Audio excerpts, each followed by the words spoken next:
Hey guys, this is Brandy, otherwise known as Mystery of Diamonds, and welcome to my channel. If you're new here, hey y'all! Okay, so I am attempting to do the 1 hour get to know me whip and chat that Miss Crochet and Coffee set up. And so I've actually talked a lot about different stuff about me on my channel and different whip and chats. So some of it may be a little bit of a repeat, but I'm going to try to put some other information in there as well. One of the things that I want to go ahead and start out with is one of the things that I do on my channel that's a little bit different is that I create fake nails that I use press-on tabs to put on. And what I do is I want to try to match them to the canvas that I'm working on or that I'm unboxing or whatever I'm doing. And so I do the gradients. And so this particular painting has blues and purples and like some whitish grayish colors. So I do the gradients on the nails, and then I go back with acrylic paint and I paint the picture. This one turned out a little wonky. He looks a little disturbed, Wolf. This one turned out a little bit better. And then this painting also has runes, and so I put the runes on these nails to represent that. And I'll show you the picture. So this is Wolf Captivary by Anthony Christo from Treasure Studios Art. And so it's got the runes going right here. And you've got the wolf head. So I tried my best to do something that would, you know, match this canvas. And it's just something kind of fun that I enjoy doing. And so, you know, that's a little bit of something unique about me. I guess the reason I kind of started doing this is because, number one, my daughter is the one who originally did my nails to start off with, and she did my real nails. But that was during when schools were closed and all that, and then summertime where I didn't have to worry about breaking my nails or anything like that when I was working. And so once I got back into working, that wouldn't really work. So I went with the fake nail option as far as just the plain fake nails, and then I painted them and then put the designs on them. And, you know, she originally had started off doing that. That was one of the very first things I started with on my channel, because she's one of those that she's like, you are not going to start a channel with janky nails, Mama. Sorry, it's not going to happen. Because since everybody sees your hands, you know, she was just like, I am not allowing you to do that. Which is why she offered to do my nails in the first place. But then she's going to school to be a forensic pathologist, and because of that, she kind of got really busy into schoolwork, and it was a lot of pressure on her to try to do her classwork as well as being able to do my nails, because they do take a good amount of time, because you have to put the base coat on, let it dry, you have to put your gradient on, let it dry and cure, and then you do your painting, let it dry, then you have to put the top coat. You know, so there's a lot of steps to it. There's a lot of process, and it takes a while. So I decided, well, I'm going to go ahead and try my hand at it. You know, it's just kind of a way to bring out my little artist side. Now, I know, I am aware that I just now started. This is my 4th set of nails. So obviously the pictures aren't as good as they could be, and I'm hoping with time and with practice they'll get even better. But it's a lot of fun to do. It's a lot of fun to come up with whichever canvas I'm going to do and say, ooh, what do I want to do to represent it? So let me talk a little bit about myself. I am a high school teacher. I teach both math and science. So like right now, this year, I am teaching environmental science, forensic science, intensive math and math for liberal arts, which pretty much is a math that allows kids that struggle with math to get some more refresher with algebra concepts, so that when they go to apply for college, then they have some of the necessary skills that they need to pass the college entrance exam. I've been teaching for, I want to say this is my 14th year teaching, and I really do enjoy it. I've taught middle school for quite a few years, so I taught like 8th grade, and I've taught 7th grade, and then I started teaching at the high school. I taught middle school for about 7.5 years, and then the rest of the time has been in high school.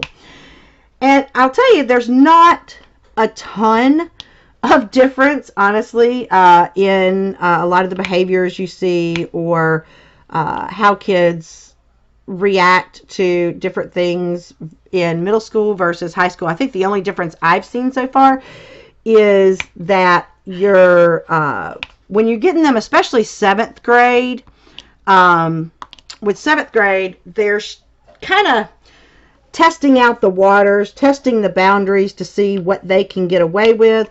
Now, by the time you get them in high school, they have already been practicing this for a little while and kind of have a little bit more idea of what kind of things that they can do and get away with. But I form a relationship as far as like, I want these kids to realize that I'm not there to hurt them.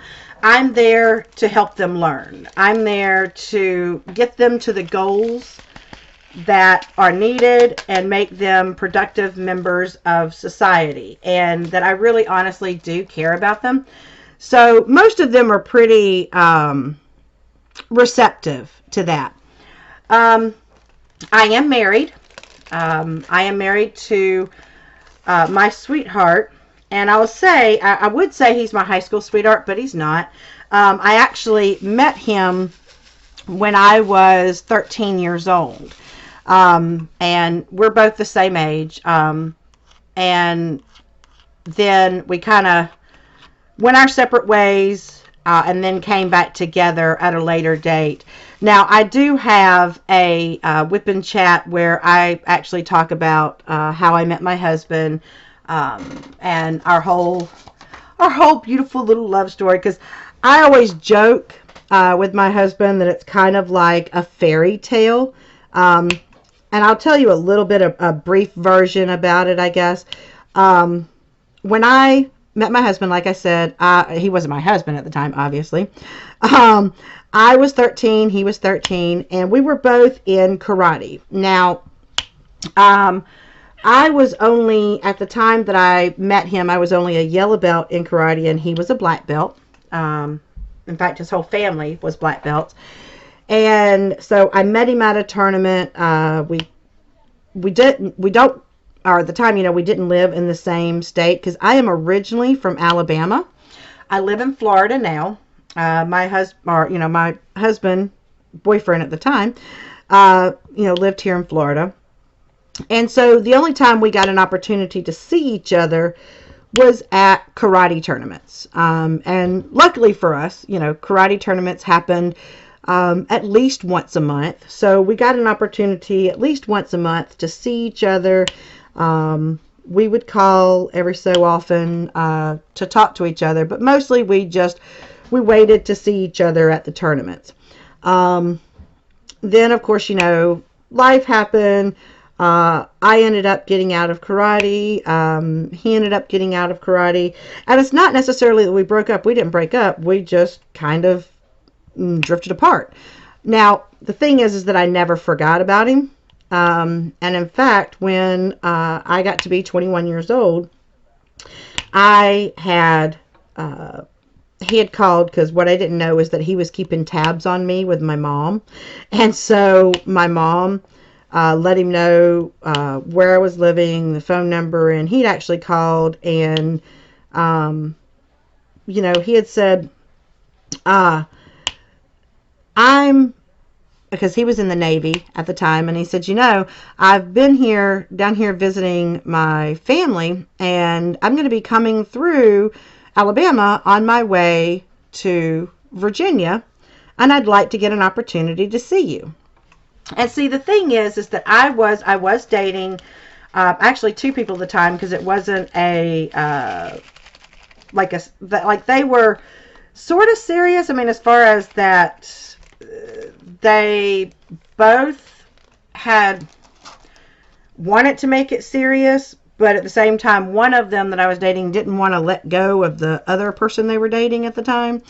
And so, you know, the other one was wanting to get more serious, and I said, you know, here's the only problem I have, is that there is someone that I dated that I have a question about, because I thoroughly believed that when you get married, you know, you want to make sure that there's no questions that you have in your mind about somebody else, you know, because I would really hate to be married and then see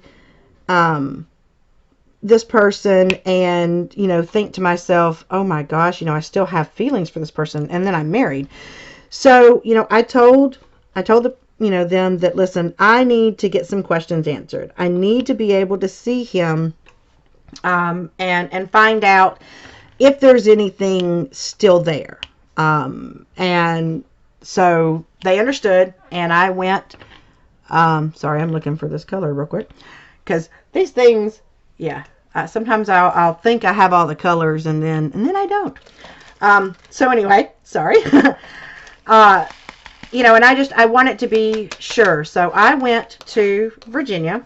Now, keep in mind, I had not seen, my husband's name is Wayne, I had not seen him for 6 years, had not talked to him for 6 years. And so he had to go to the hospital to get, he had something happen with his leg, and he was at the hospital to get it checked out.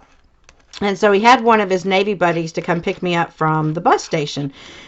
And so, you know, the funny part is that, keep in mind, like I said, I was only supposed to be there for 3 days. You know, I was working at the theater at the time, and because at the time I worked at a Carmike Cinemas, and I was an assistant manager. Made pretty good money, and I was actually in line to get to become an actual manager, and then of my own theater, and then possibly be trained for city manager and regional manager. So like I had a whole setup ready for me, and on a wild hair I decided to go and get my questions answered. So I went to Virginia. His friend came to pick me up, and, you know, I got an opportunity to see him, realized there were still feelings. Strangely enough, the day before I was supposed to go back home, he proposed to me. Crazy enough, I said yes. But I actually have, like I said, this full story in another Whip Chat. But he is my soulmate, and we have 3 lovely kids. My youngest one is 16. He'll be 17 soon. And then my middle child she just turned 21. And then I have one that is 23. Man, I am telling you, I cannot believe that I have kids that are that age. Because, you know, I always thought when I had kids that were in their 20s, you know, that I was going to be this old person. And I, you know, I know I'm getting older, but I don't feel old. You know what I'm saying? I do not feel old. And my kids are very, very special to me. And I do talk about my kids a lot at different times on my channel. In fact, I'm kind of proud. I'll go ahead and tell some of my little proud mommy moments. Is that my oldest, my son, he is the one who designed my logo for my channel. He does digital art, and he drew digitally the dragon that I have for my logo. And like I said, my middle child, Jasmine, is the one that used to do my nails, and I am still trying to get her to do some for me as well, because I really have enjoyed showing off her abilities, even though she doesn't plan on going into art as a career. My oldest is planning on doing something with computers, with art, with digital art. So I've tried to get him to do a few more things, and he's trying. But and my son Danny, he is just a free spirit. You know, he is one of those that he's still in high school, and right now high school friends are all the rage. They're all the thing to want to hang out with. Um, and so I'm trying to learn how to let go. It's been a little bit difficult because when Chris moved out, my oldest, I got that whole, it's not quite empty nest syndrome since I had the other two still here, but I remember walking into his room and just like, I don't know, somehow expecting that he was still there, because he left a lot of his stuff here, because when he went off to college and stuff like that, he only took a little bit of stuff, and he left a lot of stuff behind because there's no space. And even right now, he's in college, in a different college, but there's still not enough space for his stuff. So a lot of his stuff is still here. In fact, my craft room is his old room. And there's still a lot of his stuff. And I've left a lot of stuff up because, I don't know, I guess it's just remembering when he used to live here. And, I get to see him about once a month. And I love that. But I tell you, I am not ready for Jasmine to leave the nest either. But she will be, because she's going to be going to a different college here soon. Right now she goes to a college that is close by. And supposedly Danny's not going to go leaving me, but we shall see, right? I know what they say, but then, they start planning later and then plans change. But supposedly he's going to stay on the property, not necessarily here in this house, but he wants his own house on our property, because we live on, sorry if you hear noise in the background, my puppies are like attacking my husband, like in a good way, with loves and wanting pets. So you might hear that in the background because they kind of go a little crazy. But he's planning on staying here. But like I said, we shall see when the day actually arrives, if he's going to do that or not. Like I said, I was born in Alabama, and I was raised there.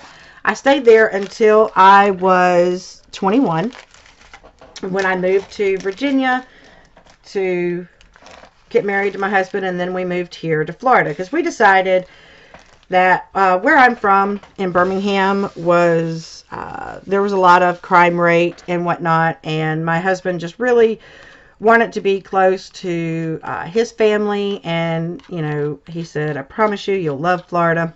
And I do. There are things that I miss about Alabama, because Birmingham is a fairly big city.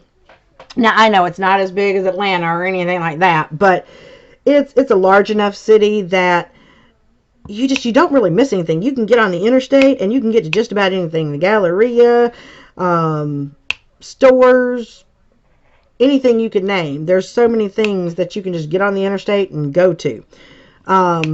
Whereas here, because we live out in the country here in Florida, and it takes at least 15 minutes even to get to a Walmart, so that's been very different for me. Oh, I want to make sure that I put that on the right. Okay, yeah. Things have been very different for me being in the country, because I'll tell you, when I first got here, coming from a very busy city, one of the things that you get used to when you're in a big city is all the noise. And the thing is that you don't realize that that is such a big thing until you don't have it. I never really thought about that. So sorry. I never really thought about that outside of my windows was noise all the time. Traffic and sirens and people shouting and stuff like that. Just city sounds. And I never really realized how much of an impact that had on me until we came out to the country. And I remember my first probably week, I couldn't really sleep. And, Wayne started looking at me and was like, what is wrong with you? Why can't you sleep? I said, I don't know. I don't know what it is. And I think I finally realized that it was all the quiet. It was just so quiet. And I'd never really experienced that before because I'd been living in Birmingham pretty much my entire life. And, now I'm used to the quiet. But yeah, it took me a while to get used to that because even though my grandparents lived in the country, I only went and stayed with them during Christmas time and in the summers. So, not enough of a time to get used to the quiet. And so now even though I'm used to it, I still listen to a lot of stuff and I like listening to traffic sounds sometimes. It'll soothe me a little bit. I know that may sound a little strange, but it does a little bit. So when I was growing up in Birmingham, where I first lived was just this little bitty neighborhood. When I say little bitty neighborhood, I don't mean out in the country. Now it was, I guess maybe you could call it the suburbs. The houses were close together. So for instance, I lived on a dead end street. So my house would be here and our neighbor's house was just right next door. I mean, there was a fence that separated us. But we had yards. But I could easily walk to the neighbor's house and it was that way all the way down the street. And, the next street's over. I am an only child with my mom. I do have I did have, let me rephrase that, 2 half brothers, and that means that we share the same father, but they shared a different mother than me. They shared the same mom. I do say had because the oldest of the 2 of them, he did pass away when he was 22, and so I've got 1 now. And I didn't really get to see them, but usually once or twice a year, usually around Christmas and at summertime. And I'm significantly older. I was 8 and 12 years older, so I never got an opportunity to grow up with siblings. So I didn't understand what people talked about with sibling rivalry and all of that. I used to beg my mom for a sibling. Now, I was very specific, I wanted an older brother. I didn't want a sister. I don't know why I didn't want a sister, and I didn't want a younger brother. I didn't want a younger sibling. I wanted an older sibling, specifically an older brother. And I guess I thought it was because, if you have an older brother, then they're going to be there to stand up for you and protect you and all that. That was my thoughts anyway. Now, I don't know if that's really what it would have been or not, because I look at my own kids, since I have 3, and they do stand up for each other to outsiders. But for whatever reason, when they're together, they fight like cats and dogs. They argue with each other, and I swear there's times you think they must hate each other. But now let somebody else hit them or upset them or whatever, and then it's I'm going after that person. And I'll even tell my kids, I'll be like, now wait a second. You have been giving your little brother grief this entire time, But he comes home and he tells you that some little girl hit him upside the head with a rock, and you're all, who's this girl?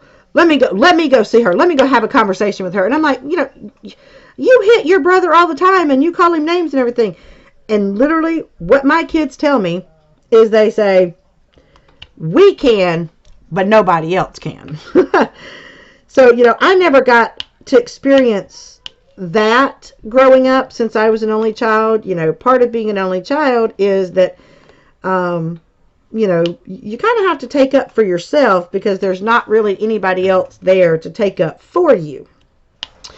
And trust me, I had to do a lot of taking up for myself because I am short. At present, I am 5'1". Oh, I am holding on to that 5'1", because my kids try to tell me I'm 5 foot all the time. And no, I go stand up to think I'm still 5'1". I'm not giving up that 1 inch just yet. I'm not ready to give up. I do know that people have told me that as I get older, I'm going to shrink. And man, I don't know that I want to shrink and get back. But especially when I was in elementary school and middle school, I was a lot shorter. When I was in 3rd grade, I was probably, I don't even know how tall I was, but I'll say that compared to the other 3rd graders, I actually looked to be about the size of a kindergartner.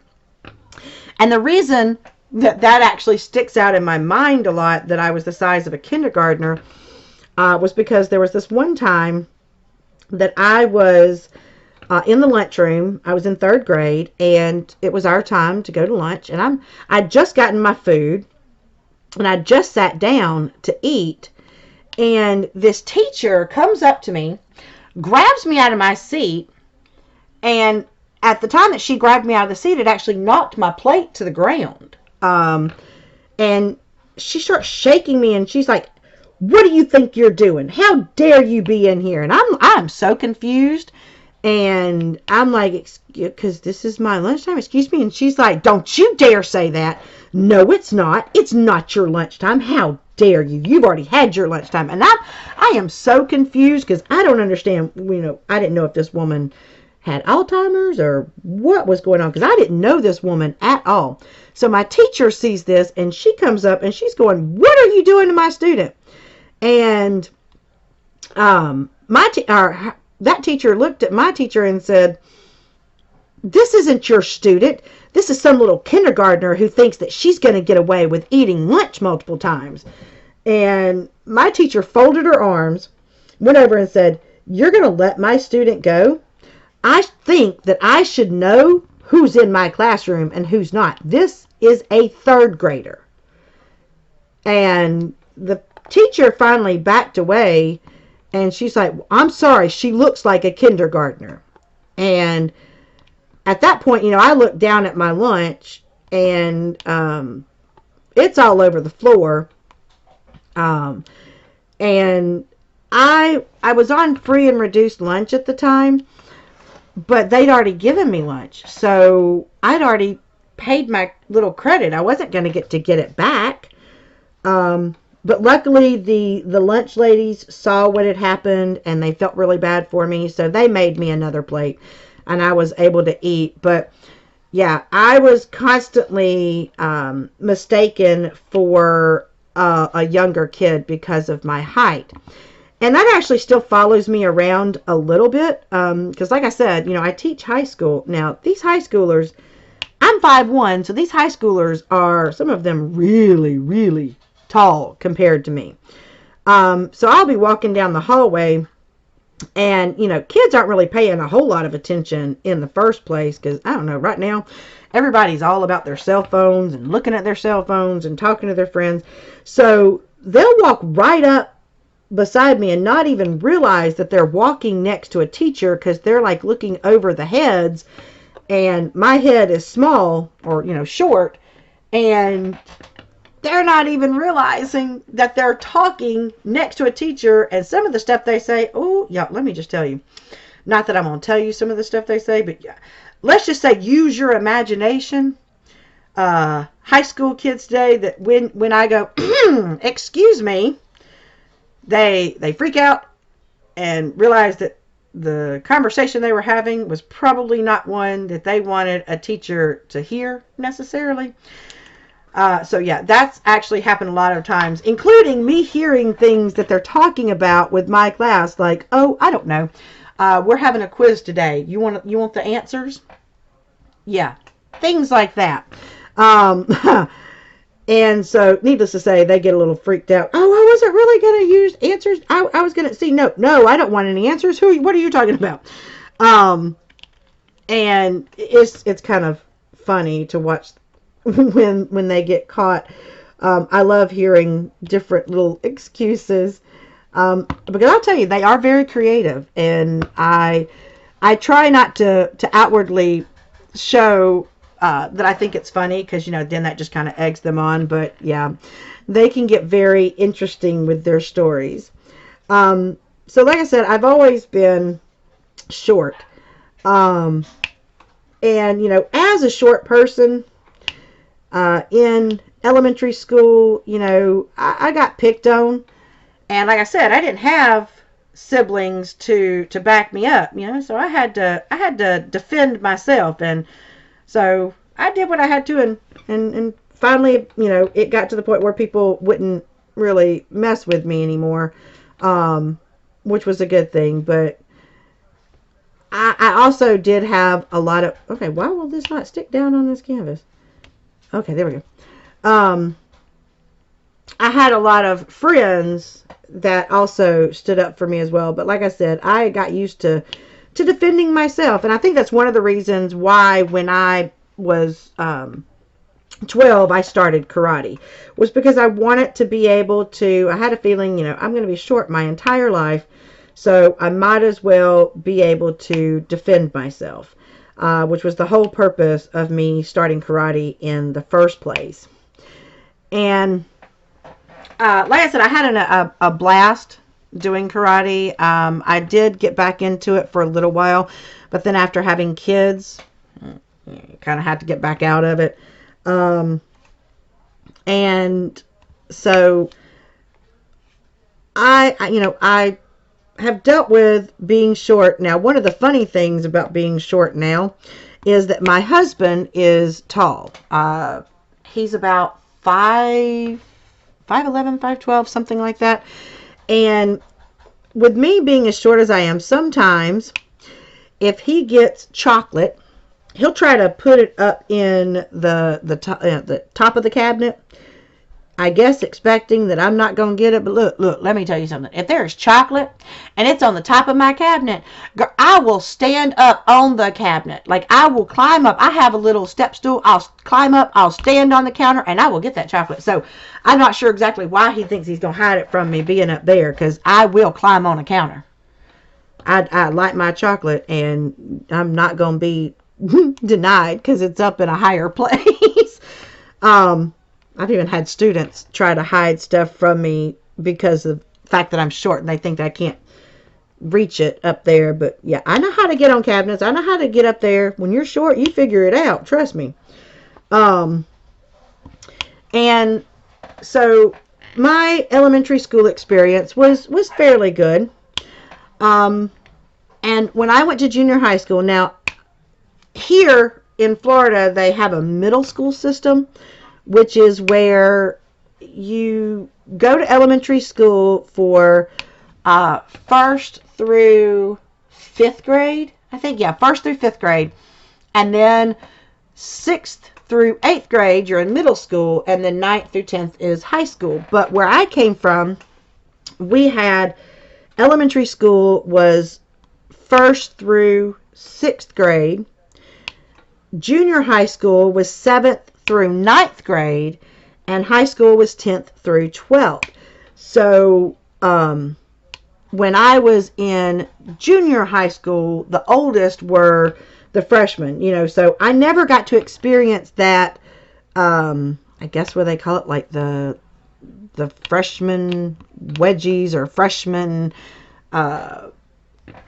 freshies and stuff. I never got to experience that because even though I moved my 10th grade year, I moved to a middle school system where high school there was 9th, 10th, 11th, and 12th. So I was never, once I got to high school, I was not the youngest in the high school. Still one of the shortest, but not the youngest. I was very active as a kid. I enjoyed sports. I played, when I was in 9th grade, I played volleyball and I played basketball. And yes, I understand. I'm short, and I'm telling you that I played basketball. But they had me on the team. Me and one other girl that was short were both on the team, and we had specific jobs to do on the team. So my job was, I was supposed to possibly get fouled and take the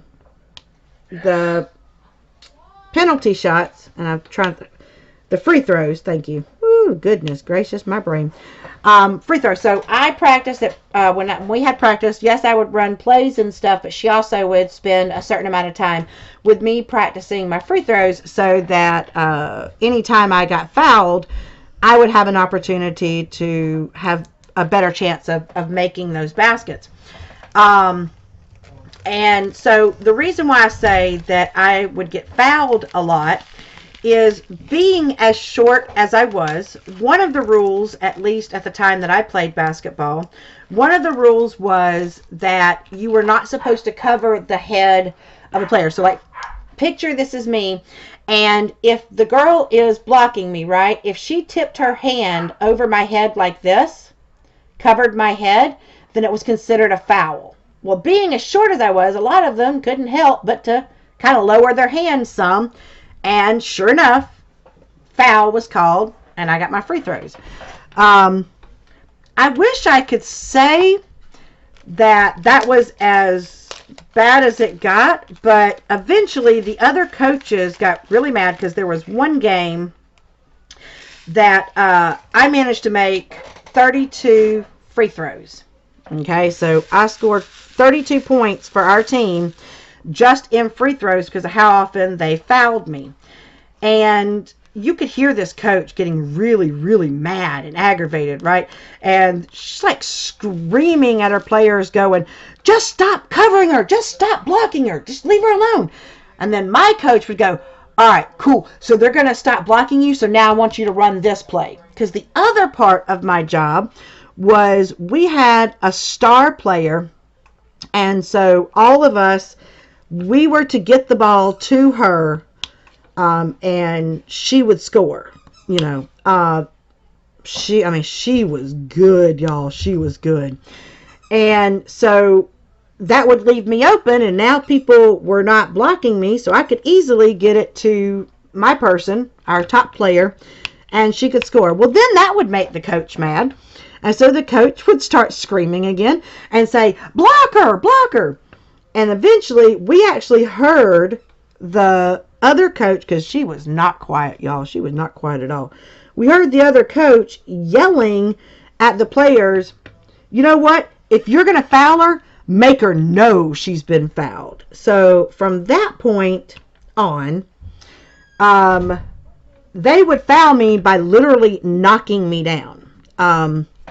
At this point in high schools, or not high schools, junior high schools, a lot of the gyms were made of this like rubberized court. Like, it wasn't this smooth, slick, shiny surface. It was this like rubber, like your feet didn't slide, right?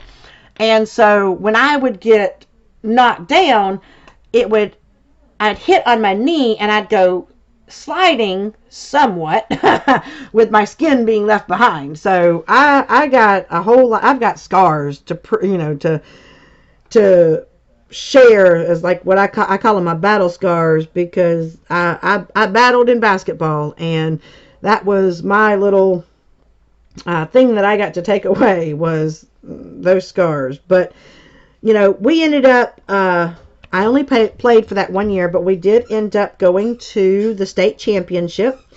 We even went into overtime on the state championship, but unfortunately we did lose.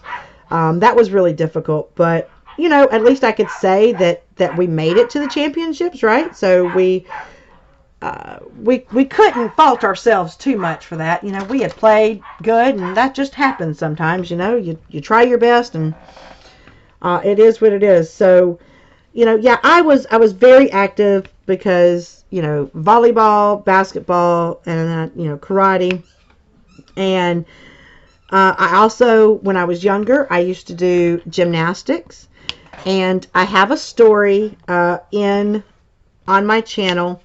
And I think it's a whip and chat, and it's titled "How I Was Almost an Olympian," because from the age of 5 up until 3rd grade, I was in gymnastics, and that's one of the sports that, being short, is very, very useful, right? Because if you look at most of your gymnasts, they, like Simone Biles, they're short, and it's good for them to be low center of gravity because it allows them to be able to perform a lot of the stuff that they can perform on the uneven bars and balance beam, vault, and all that.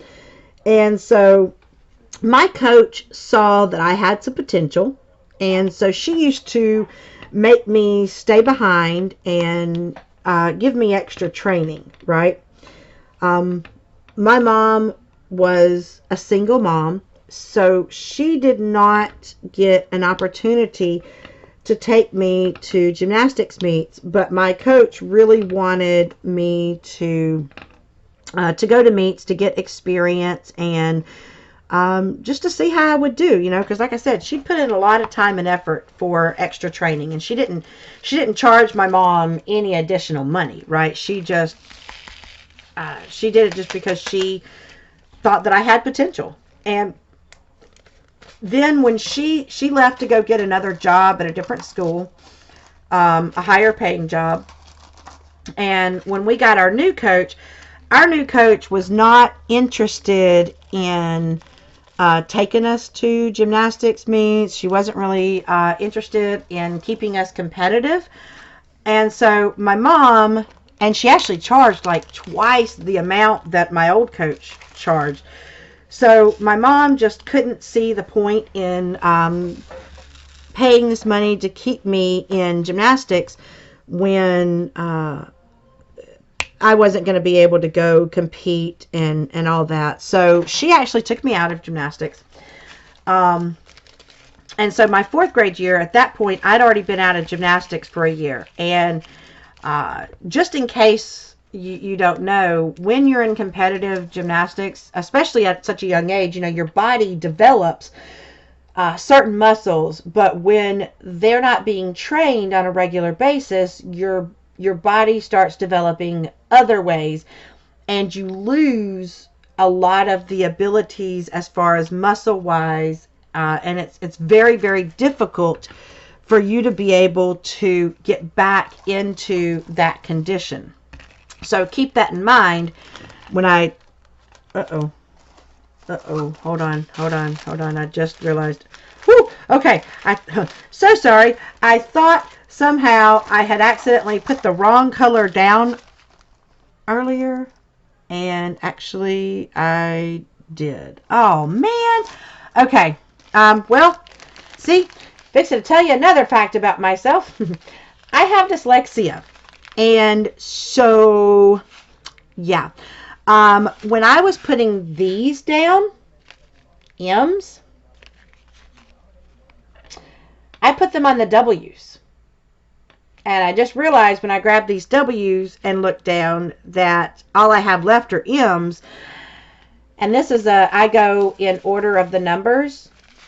And so here is, so now, oh my gosh, do you have any idea how many of these are down? I've now got to go back and, tweezers, I now have to take off all of these. Oh man, there goes my dogs. Oh, and there goes, that just went pinging. I now have to take off all of these that I put down as W's and put them on M's.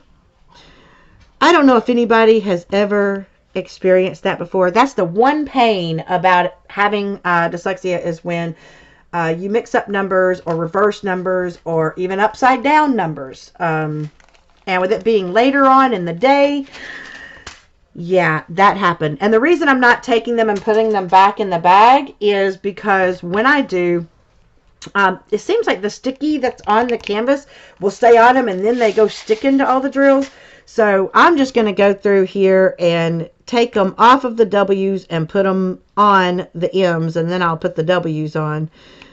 Oh my goodness, I'm so sorry that y'all had to see me do that. Oh Lord. But I will tell you, I used to not like working out of the bags, but ever since I got this cool tray, it's like this bag divider. I got this from Bella Art Day Nicole. Like, look how cool that is. So now, using my baggie system is so easy when they already come like that. Oh, I just wish I had not have made this mistake. So, okay. Sorry about that little detour. Let me get back into my story. When I was in 4th grade, I had already, like I said, gotten out of the habit of competing in gymnastics and everything. And my old coach found me, and she pulled me out of the classroom I was in and asked me if I was still in gymnastics. She's like, please tell me you're still in gymnastics. And I told her no. Ends up that when I used to be in gymnastics, one of the Olympic coaches, whoops, there went that flinging. One of the Olympic coaches had taken an interest in me and had wanted to train me, but he was very specific that he wanted to keep his player or his athletes young to be able to train them without having to take away bad habits and things of that nature. So he generally liked to try to work with younger gymnasts to be able to mold them and train them into Olympics. But unfortunately, I had been out of the game for far too long, and yeah, that kind of took away. So I didn't get. At least I can say that I almost could have been, if I had stayed in it. So that's something that I enjoyed doing. I love all different types of music, and I love movies. I love watching so many movies. I'm one of those people that I even like to watch behind the scenes, blooper reels, how they're made, things of that nature, because I'm also, there's another one. I'm also at my school the theater director. I love the theater, and so anything that has to do with that, that's one of the reasons why I love watching movies, is I love thinking how they might have made it. And I also enjoy reading. And I think one of the reasons I love reading so much is it's kind of like that whole movie thing again. When I say that, when I read, it's like in my head, I could see the movie, right? Like it should be made. Like if you didn't have any budget, right? You didn't have no budget. You could have any special effects that you want. As I read the book, I can see how it would look if you were able to have no budget and go full out on the film.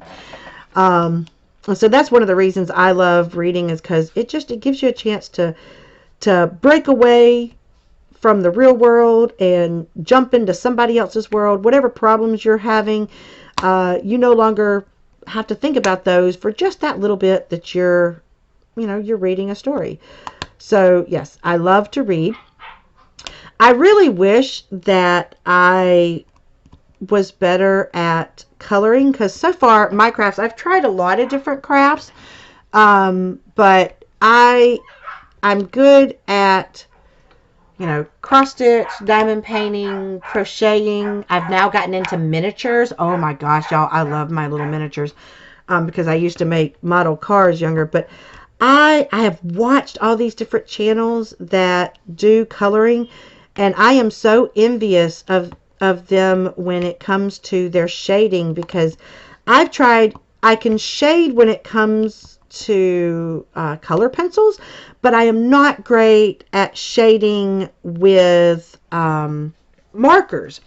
And I really, really, really wish that I could learn how to shade. So I'm gonna be watching me some more channels to see if I can figure out how to shade with markers, because y'all, I love Hannah Lynn and I'd love to be able to shade some of hers. And so I just I watch the YouTubers that do the coloring, and I love being able to see those.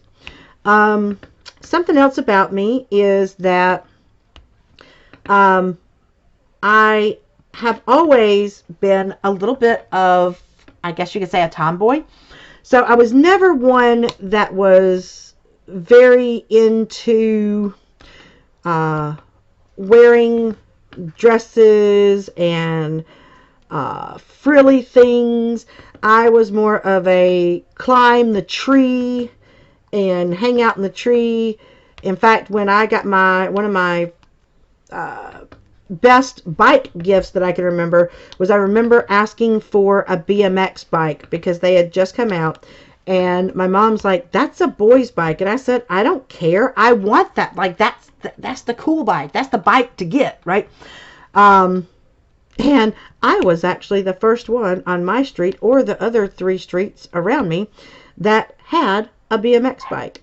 I attempted skateboarding, not very good at skateboarding. And so that's why I did love being able to do the karate, with the one exception is that I was the only female in the class for a very, very long time. And so being the only one that was a female in the class, and being the shortest, they used to pair me with the really tall guys. And according to my sensei, his reasoning behind that was because if I was going to be attacked on a street, I was not going to be attacked by a short person.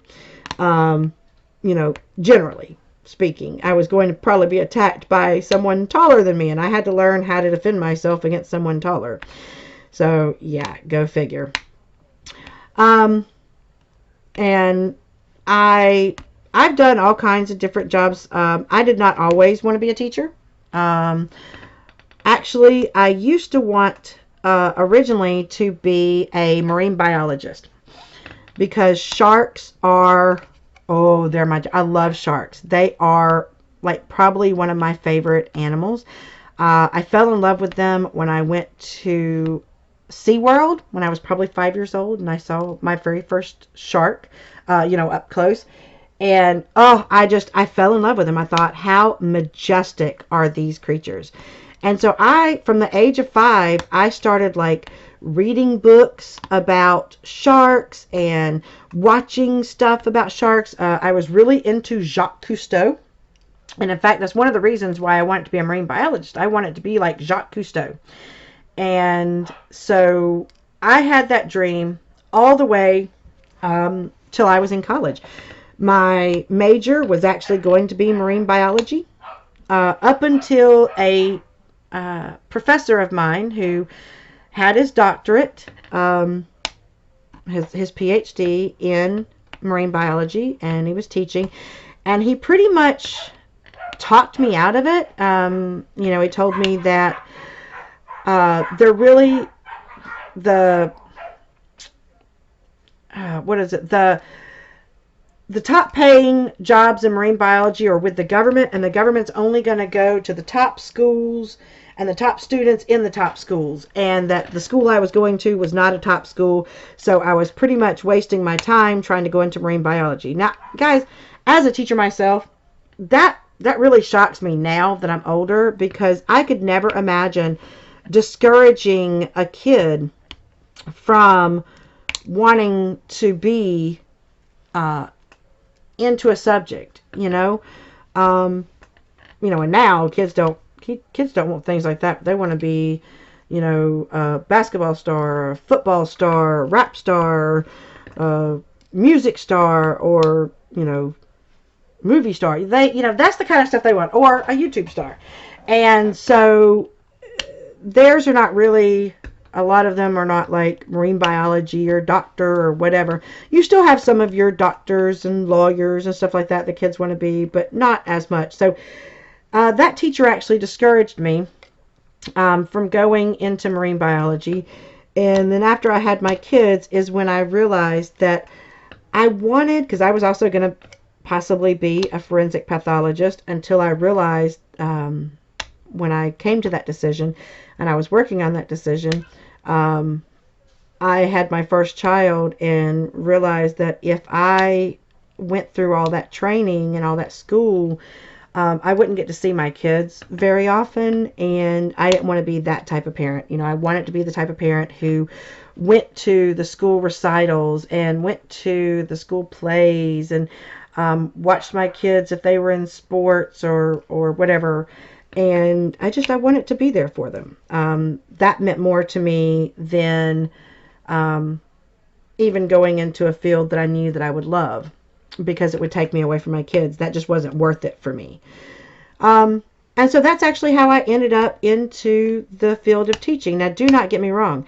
I absolutely love teaching. And, the bonus is that I get to teach a class of forensic science. So I get an opportunity to share one of the loves that I have with my students. And because of that, I'm actually going to start doing a regular WIP and chat where I'm going to call it Forensic Fridays. And I'm going to give some forensic information and even maybe have some mysteries. I've got some that I do for my students that I think would be really cool. So I'm actually going to go into a little bit more detail on that, because my first one I'm going to try to do this Friday and see if people are interested in hearing about different forensic files, or not forensic files, but forensic cases out there that have happened, as well as learning about some mysteries or trying to solve a mystery. Now, I'm not really going to be, the only thing I'm going to really read, because it's not like I'm reading a book or anything. I figured that the only thing I'd read would be the mystery that I'm going to give y'all. And then let you comment about that mystery, about what you think is the answer, like who you think, if it was a murder, who you think the murderer was, if it was like a burglary or something, who do you think did it? So I don't know, that's something that I'm very interested in, because I do love my forensics. This is my one, this and teaching forensic science is my way of still kind of having an opportunity to do something that I had always wanted to do. Even if I'm not going into the field myself, I'm getting an opportunity to maybe interest other kids, interest kids into going to it. And it's kind of funny, because I ended up teaching my first forensic science class that I taught. My middle child, Jasmine, was in that class. And it was after that class that she decided she wanted to be a forensic pathologist. So, I'm going to get an opportunity to cheer on my child doing something that I had thought about doing myself. So I am so pleased that she is going for her dream, and I fully, honestly believe that she will make it. She is very headstrong, and she's going to get out there and she's going to do amazing. I just know she will. And, at least she can she could tell me a little bit. Not obviously she's not going to be able to tell me details and stuff like that, but she can give me the lowdown on as far as like what's it like. Not really, I don't want to live vicariously through her, so to speak. I'm interested to know like what it's really like, and so I'm so proud of her, and I know that she's going to do it. And like I said, I'm proud of Danny. Danny's not exactly sure what he wants to do yet, but he's only in 11th grade. He's still ain't figured out exactly where he wants life to go. And like I said, my oldest is interested in web design, game design, and digital art. So, you know, I'm really proud of all of my kids, and I really enjoy watching them become the adults that they're going to become. Um, so I just want to say that's a little bit about me.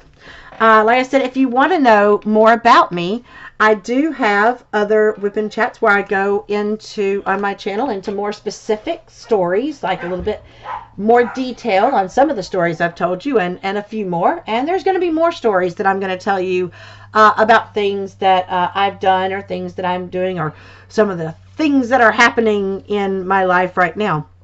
So I really hope that if you like this video, that you give me a thumbs up down below, and that if you haven't subscribed to my channel, I would love for you to subscribe and become part of the Diamonds family. Come on, y'all, come on down. Come join us. Have fun. Okay, so I'm going to leave you like I always do. Reach for the stars, grab hold on, and never let go. All right, until my next video, bye guys.